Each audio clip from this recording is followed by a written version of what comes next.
Good evening. I'm Michelle Caruso Cabrera, and welcome to the Kudlow Report. Larry Kudlow has the night off, but don't you worry. Even in Larry's absence, we still believe free market capitalism is the best path through prosperity. So on tonight's show, it's more than a summer rally.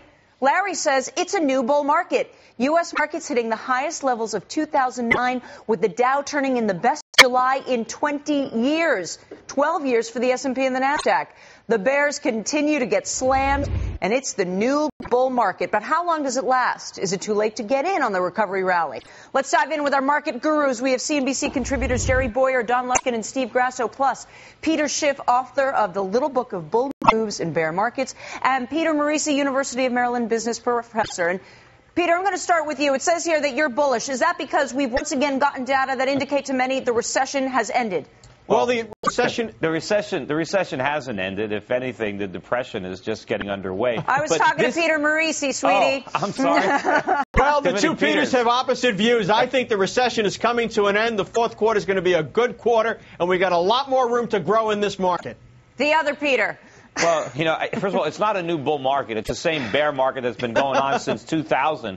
But, what's happening in the U.S. is a sideshow. The main event is overseas. The markets are on fire there, particularly in Asia. I mean, the U.S. market looks like it's standing still. Why are you skeptical of this? Well, look, I know that the underlying fundamentals of our economy have worsened. They haven't improved. We have more debt now than when the recession began. So the GDP coming off only 1% compared to the two previous quarters that were even more horrendous. The fact that continuing claims peaked how many months ago? None of that is good enough for you. But at what cost? Look at how much debt we had to incur to get that quarter. We're going to pay for this. It's going to come back and bite us. Hold on. One of the big things going on here is that American companies have trimmed themselves down, gotten much more efficient. Yes, there's a big market in Asia. Look at that inventory number. Yeah, but the U.S. government is not trimming itself down. Yeah, but the U.S. government has hardly spent very much so far. We haven't had much stimulus. It's going to be American companies selling abroad. Well, they're issuing all this debt. What are they doing with the money? Meanwhile, there's a lot of companies that are getting propped up with bailout money. We'd be much better off to let them fail and free up that capital. You're on the floor every day. What are your clients doing when it comes to fund flows? Do you see the money? Do you feel that this is still a bullish market? I feel like my clients were skeptical 100 points ago in the S&P. Now they're getting more bullish, and that money has to come in off the sidelines. They're getting pressured around that 1,000 level in the S&P. Don Luskin. Look, I hate to disagree with my new best friend forever, Peter Schiff, but, this is not like the same old bear market since 2000. This is the same old trading range since 2000. This feels very much to me like the Johnson-Nixon years, where for 16 years from about 66 to 82 until Ronald Reagan came in and cleaned things up, we were in a trading range for 16 years in the Dow, and it was a lot worse than a trading range. It was a bear market if you adjusted it for inflation. So it turns out that we've now been for a long time in the Bush-Obama years. We just didn't know it until we were 9 years in.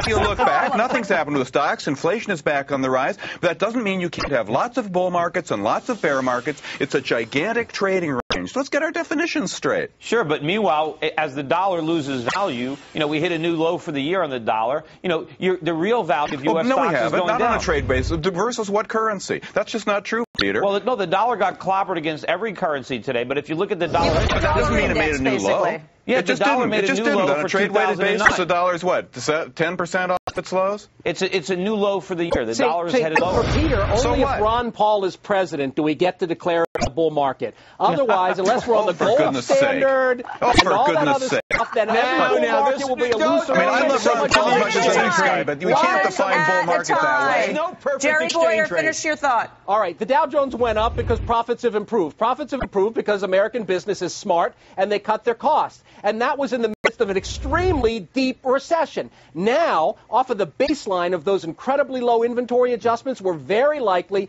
to get positive GDP in the third and fourth quarter. So now the top line goes up. So that is almost a guaranteed recipe for increased profits. It's not a boom, but it's a bull, and it's real. And, Jerry, the only problem is that we're seeing on the floor is that we can trade to the higher end of the trading range. But the problem is once all these anti-growth policies come through, what happens to profits then? What happens to the tax plan? That's for real. And what happens when interest rates start to go up, which is going to happen? Congress is out for a blessed month. Right, that's very bullish. And then we've all had time to read the bad legislation, so we have a better chance to stop when they come back. Do I have a sense all five of you seem to think that if we see many of these social policies enacted, healthcare reform being, I assume, the biggest one, that would kill any kill the bull. long-term rally. Cap and trade.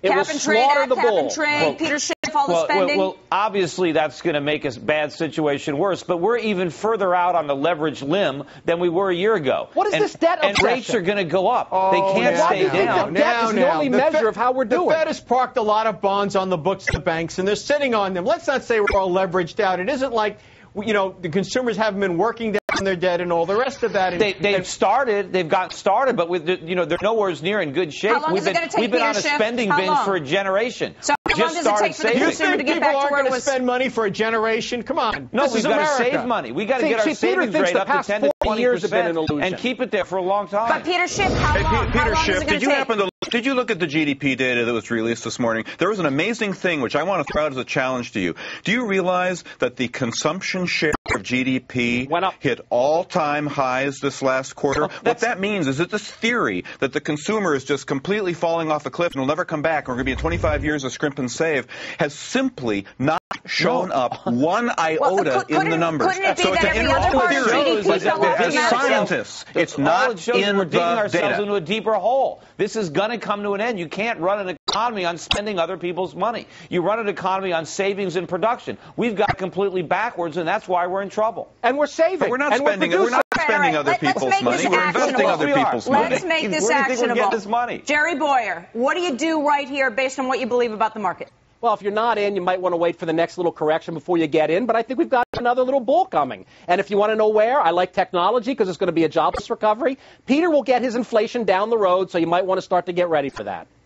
Peter Schiff? Well, look, you can't be in cash and you can't be in bonds, so you got to own stocks. I just own stocks abroad. I mean, I think you got to be in Asia, you got to be in China, Hong Kong, Singapore. Oh, yeah, China. You got to be They're in natural resources. Peter, You Peter, gotta be if stable. America falls China's off the going through cliff, the who's roof. going to It's buy all of $2.5 China's little today. lead paint toys? Silver up 50 cents, gold was up $20. I mean, that's where you got to go. Yeah, Russia and China, very stable. Great place to put your money. How about American Who's China going to sell their invested in exports Asia. to, The Peter? dictatorship. Peter, One who is at a China time, going to sell their Don exports They're going to? to buy them One themselves. at a They're going to buy them time. themselves. Oh, yeah. They're gonna Don enjoy them. Luskin.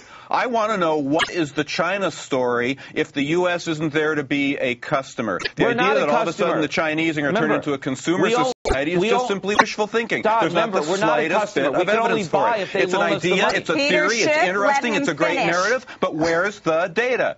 They can buy their own stuff. There's a billion Chinese. As long as their government stops buying our bonds and stops suppressing their own currency, you're going to unleash massive purchasing power That's in China. a big if. That's It's not a an huge if, it's a if. when. It's They're coming. not going to They've do been that. buying That's not massive in their own amounts of interest. bonds Peter over the It last is in their Marisi. interest. They've Peter been buying Marisi. massive amounts of bonds over the last 12 months and have had their exchange rate absolutely fixed against the dollar. Yeah. And that's why once they stop buying those bonds and let the dollar fall in value against the yuan, we'll export a lot more to China, and they will sell a lot What more are we going in to China. export? We don't have Dream anything to on. export. They're going to export less Really? to us, Buicks. and they're We going to can sell them consume their Buicks. products themselves. The most popular car in China are Buicks, but they won't let us make them there. Don Luskin. China is not El Dorado. Don Luskin, what should people be buying or selling here? Good Lord. I think the one place where it all comes together where I think we could actually all agree is I think on a global basis you should be buying natural resource stocks. True. Because no matter what happens, because the United States, we know for sure that we've got inflation in our future, right? I think we can all agree on that. So that's going to be good for natural Absolutely. resource stocks. In our present, we too. know that China is going to keep growing. It's not going to go into a depression. Whether or not it's El Dorado is another question. That's going to put pressure on resources. So the one thing that you know is going to work are resource stocks anywhere in the world. Grasso, any ideas here? Healthcare. I think most mutual funds are underinvested in healthcare, and as long as the Obama plan continues to be watered down, healthcare is going to be running into the year end. But that's a big if, right? It's a big risk. The more I hear talk coming out of Nancy Pelosi, I don't think it's going to be as watered down as we all hope on this panel, or 90% of us on this panel hope that it continues to be watered down the way it is. So it's a big if. Well, we got to the August 1st hard deadline, and they missed it. That's right. And if not, energy is where you want to be as well. It's not going anywhere. The alternatives aren't feasible at this point. And they're very subsidy based. So I would think that energy and healthcare, you could probably make a bet going into year end. Peter Marisi, the last word. Any good ideas for investors? Beyond commodities and healthcare technology, we're going to be investing a lot in technology over the next 2 years. I think those stocks will do very well. All righty. Good discussion, guys. Thank you, Peter Marisi. We're letting you go. Everyone else is sticking around.